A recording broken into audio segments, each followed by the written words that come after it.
ویسر لی امری واحلل عقدۃ من لسانی یفقہوا قولی۔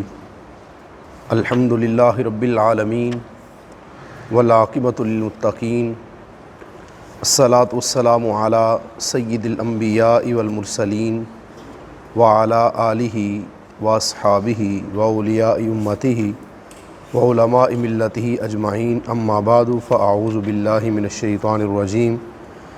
بسم اللہ الرحمن الرحیم۔ ما یلفظ من قول الا لدیہ رقیب عتید، صدق اللہ مولانا العظیم۔ ان اللہ وملائکتہ یصلون علی النبی یا ایہا الذین آمنوا صلوا علیہ وسلموا تسلیما۔ باواز بلند سارے احباب پڑھیں، الصلاۃ والسلام علیک یا سیدی یا رسول اللہ وعلی آلک واصحابک یا حبیب اللہ، الصلاۃ والسلام علیک یا رحمۃ للعالمین وعلی آلک واصحابک یا حبیب اللہ۔ مولایا صلی وسلم دائما ابدا علی حبیبک خیر الخلق کلہم۔ حمد و صلوات کے بعد اللہ کے فضل سے ہمارا فہم دین کورس جاری و ساری ہے، اور آج اس کی 5ویں نشست ہے، اور آج ہماری اس نشست کا عنوان ہے ہم اور ہمارا کلام۔ اللہ کریم ہم سب کو اپنی اس زبان کے ساتھ قرآن و سنت کے تابع رہ کے کرنے والا کلام کرنے کی توفیق عطا فرمائے۔ بڑی پیاری سی آیت مقدسہ میں نے آپ کے سامنے تلاوت کی ہے، سورۃ قاف ہے 26ویں پارے کی، اور اس کی آیت نمبر 18 ہے۔ اللہ فرماتا ہے ما یلفظ من قول الا لدیہ رقیب عتید، کہ جس وقت کوئی بھی انسان اپنی زبان کے ساتھ کسی بھی چیز کا تلفظ کرتا ہے، کوئی بھی بولتا ہے، وہ چاہے کچھ بھی بولے، ما یلفظ من قول، کچھ بھی کوئی بھی کلام جب کوئی بندہ کرتا ہے تو قرآن مجید قرآن رشید اعلان کرتا ہے کہ اسے ایک محافظ فرشتہ اسی وقت لکھ لیتا ہے۔ کوئی بھی کلام اچھا ہے یا برا ہے، کسی بھی طرح کا کلام ہے، جو ہی ہماری زبان سے ادا ہوا تو اسی وقت فرشتہ کیا کر لے گا؟ لکھ لے گا، اور وہ ایک لمحے کے لیے بھی غافل نہیں ہوتا، وہ ہر وقت ایکٹیو ہے، ہر وقت متحرک ہے، اور جو ہی ہم اپنی زبان استعمال کرتے ہیں، اس زبان سے ہم قرآن پڑھ لیں فرشتہ وہ بھی لکھ لے گا، اس زبان سے ہم اللہ کا ذکر کر لیں فرشتہ وہ بھی لکھ لے گا، اسی زبان کے ساتھ ہم اپنے نبی کی نعت پڑھ لیں تو فرشتہ وہ بھی لکھ لے گا، اور اسی زبان کے ساتھ اگر ہم معاذ اللہ کسی کو گالی دیں گے تو فرشتہ وہ بھی لکھ لے گا۔ کسی کی غیبت کر دی، چغلی کر دی، اس زبان کے ساتھ کسی کو برا بھلا کہا تو فرشتہ کسی کی رعایت نہیں کرے گا، وہ بالکل یہ نہیں دیکھے گا کہ یہ تو مسجد کا امام ہے تو چلو اس نے اپنی زبان سے غلط جملہ بول دیا تو خیر ہے اسے معاف کر دو، یا یہ خطیب ہے یا یہ خادم ہے یا مؤذن ہے، نہیں، فرشتہ یہ نہیں دیکھے گا، وہ اسی وقت تحریر کر لے گا۔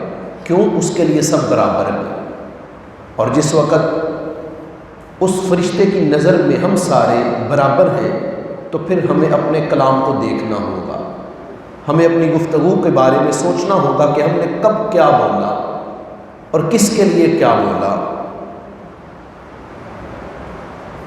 بخاری شریف کی حدیث طیبہ ہے اور بڑی معروف حدیث پاک ہے، رسول اکرم نور مجسم شفیع معظم صلی اللہ علیہ وسلم آپ فرماتے ہیں المسلم من سلم المسلمون من لسانہ و یدیہ، کامل مسلمان وہ ہے جس کی زبان سے بھی اغلا محفوظ رہے اور جس کے ہاتھ سے بھی اغلا محفوظ رہے۔ یعنی ہم کسی کو یہ نہیں کہ صرف ہاتھ سے اذیت دی جاتی ہے بلکہ زبان سے بھی اذیت دی جاتی ہے، اور تو اور رہا جو حدیث پاک آپ کے سامنے میں پیش کر رہا ہوں، بخاری کی حدیث طیبہ، اس میں زبان کا ذکر پہلے ہے، اور یہ بڑی پیاری سی حدیث طیبہ ہے، کم از کم آدھا گھنٹہ بھی اس پہ بات کی جائے تو وہ بھی تھوڑا ہے۔ جو حدیث کی شرح کرتے ہیں انہوں نے باقاعدہ اس کی وضاحت کی کہ حدیث پاک کے اندر دو چیزوں کا ذکر ہوا، ایک زبان کا، ایک ہاتھ کا، اور سرکار نے کہا کہ وہ بندہ کامل مسلمان ہو نہیں سکتا کہ جس کی زبان اور ہاتھ سے اغلا محفوظ نہیں۔ تو محدثین نے باقاعدہ وجہ بتائی کہ زبان کا ذکر پہلے کیوں کیا، بعد میں بھی ہو سکتا تھا۔ المسلم من سلم المسلمون من لسانہ، لسان زبان پہلے ہے اور ہاتھ کا ذکر بعد میں ہے۔ میں آپ کے سامنے اس کی وضاحت تھوڑی سی کرتا ہوں۔ اصل میں مسئلہ یہ ہے، وجہ یہ ہے کہ ہاتھ کے ساتھ آپ اس کو اذیت دیں گے جو آپ کے سامنے ہے، اور زبان کے ساتھ آپ اس کو بھی اذیت دے لیں گے جو آپ کے سامنے نہیں ہے۔ یعنی اگر آپ نے کسی کو مارنا ہو، سامنے ہوگا تو آپ ماریں گے، اور سامنے نہیں تو آپ مار نہیں سکتے۔ لیکن زبان ایسی چیز ہے کہ بندہ سامنے نہیں بھی آپ اسے پھر بھی مار سکتے ہیں۔ وہ کس طرح کہ اس کے بارے میں کوئی نازیبا بات کر دے اور اسے تکلیف ہو۔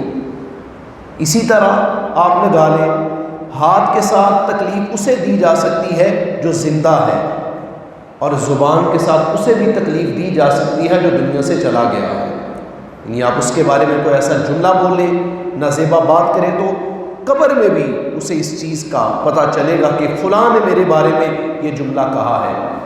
ہمیں اپنی زبان قرآن و سنت کے تابع رہ کے بسر اسے استعمال کرنا ہوگا۔ آپ دیکھیں حضرت امام فخر الدین رازی رحمۃ اللہ علیہ، آپ نے اسی زبان کے حوالے سے ایک بڑی پیاری بات لکھی۔ جس وقت آپ نے تفسیر لکھی نا بسم اللہ الرحمن الرحیم اس کی، تو بسم اللہ شریف میں ایک لفظ آتا ہے، لفظ اللہ، بسم اللہ، اللہ اس میں جلالت، جسے ہمارے کچھ بزرگان دین نے اس میں اعظم بھی کہا ہے۔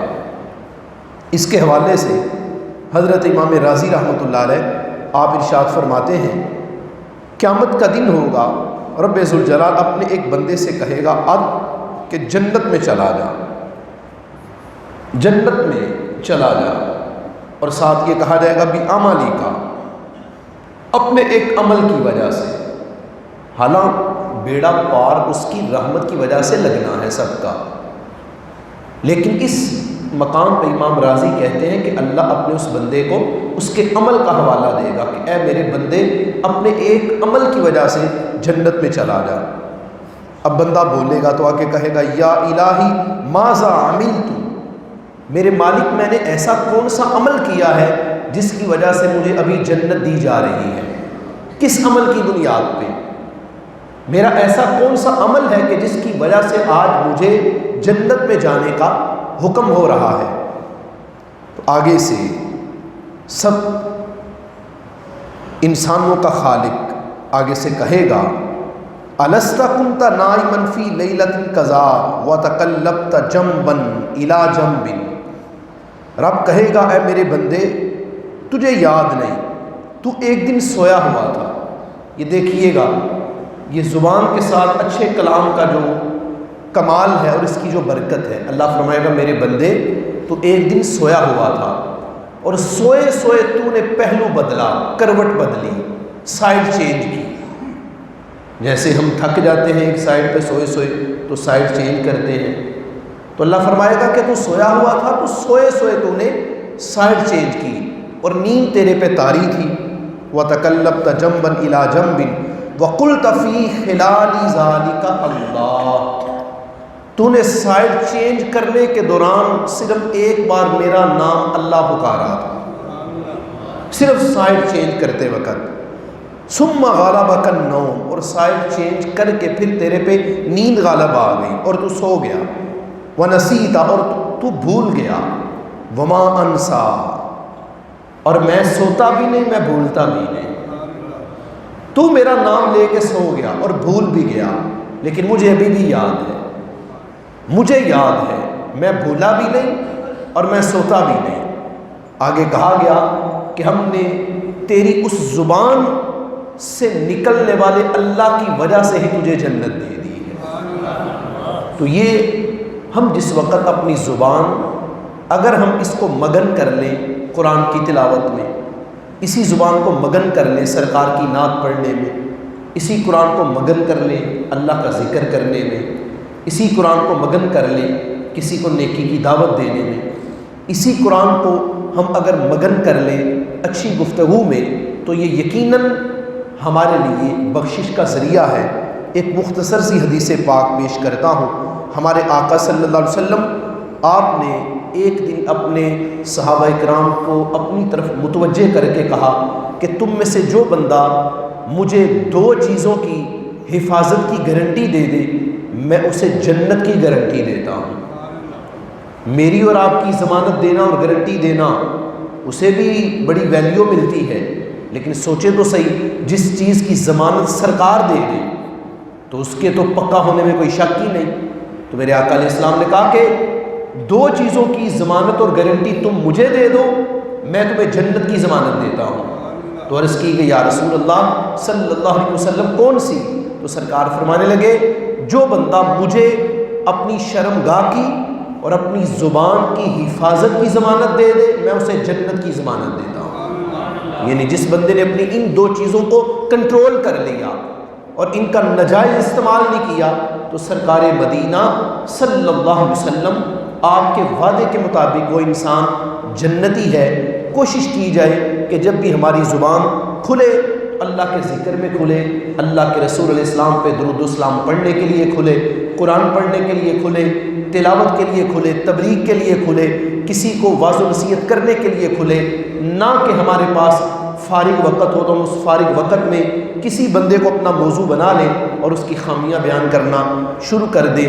ہمیں زبان اس لیے نہیں دی گئی، بلکہ اعلیٰ حضرت کی زبان میں اگر میں آپ کو بتاؤں تو اعلیٰ حضرت امام احمد رضا بریلوی رحمۃ اللہ علیہ آپ فرماتے ہیں کہ ہمیں تو زبان بھی سرکار کی نعتیں پڑھنے کے لیے ملی ہے۔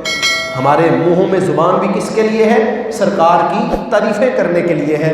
اللہ کریم ہمیں اپنی زبان سے اچھا کلام کرنے کی توفیق عطا فرمائے۔ وما توفیقی الا باللہ العلی العظیم۔